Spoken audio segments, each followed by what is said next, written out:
Hi there, and welcome back to the AI series where we're talking about artificial intelligence and really coming to grips with it and understanding it. For everyone out there, whether you're in financial markets or not, if you're in tech markets or not, if you're in the industry, the tech industry, this is very, very important that that everyone understands this. And today we're talking about what is backing boom, the AI trade, the AI concept. Now, the AI boom is basically the industrial side of it. So down in Texas, building massive data centers with OpenAI, Sam Altman and the Bloomberg guy is going to have a look at that. That's the boom. That is most definitely on, and nothing is stopping that because the demand is there and people are acknowledging, Microsoft acknowledges they can't keep up with demand, and they're basically just keeping up with demand.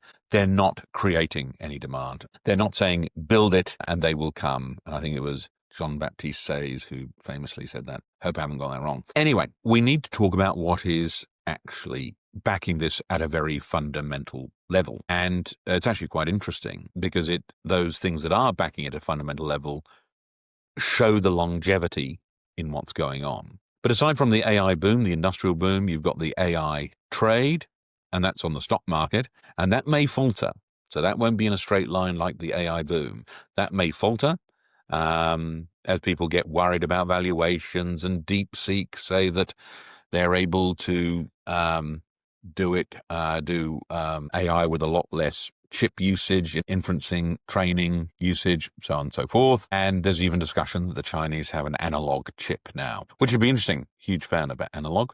So I hope they can do something with a new analog chip. But aside from that, aside from what is the AI boom, the industrial boom, and what is the AI trade, the stock market trade, we've got the question, what is backing it? Why is it so exciting? Because we've seen fads before, so why is this special? Well, it's special because what is underpinning the AI boom and what is backing it is very fundamental human desires. And they are the human desires of curiosity. Number one, curiosity about wanting to know as much as possible about certain things. That desire hits all of us. It affects all of us. But also embarrassment because we don't want to ask a million questions of experts. We can't. You annoy people quite quickly. But you want to be able to continue asking questions. Well, with AI, you can be as curious as you like, and you don't have to worry about embarrassing yourself because you just ask the questions to the computers, and you can ask as many as you like. And that's the benefit. And so you can sate your curiosity to a high level, but without the embarrassment of doing it in public or having to speak to someone else who you may be worried may be thinking less of you because you're asking the question. So these two potent twin human desires for curiosity, but also to not lose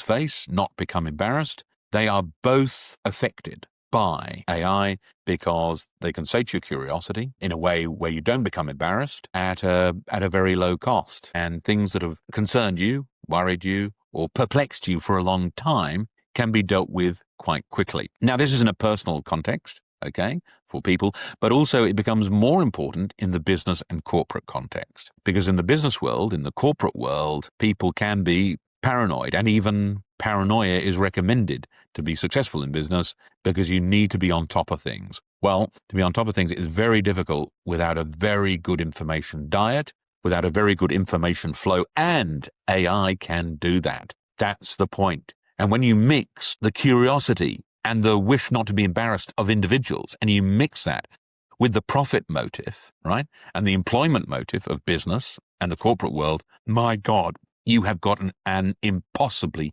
potent mix of drivers for the AI boom. So barring calamity, will the AI boom continue? Oh, yes, it will.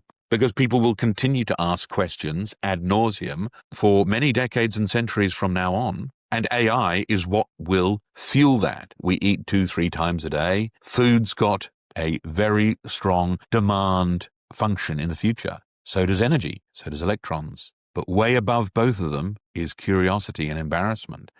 The request, the desire for information, the desire not to be embarrassed, the desire to question in the privacy of your own home, the desire to keep your job by having more information, the desire to make more profit by making better informed trades, economic deals. AI has the most potent mix of drivers behind it that you could possibly imagine. And that's why there are real things backing the AI trade, and that's why it will continue for a long time, because it is an AI trade that is backed by fundamental human behaviors and human desires that literally cannot be stopped. Thanks.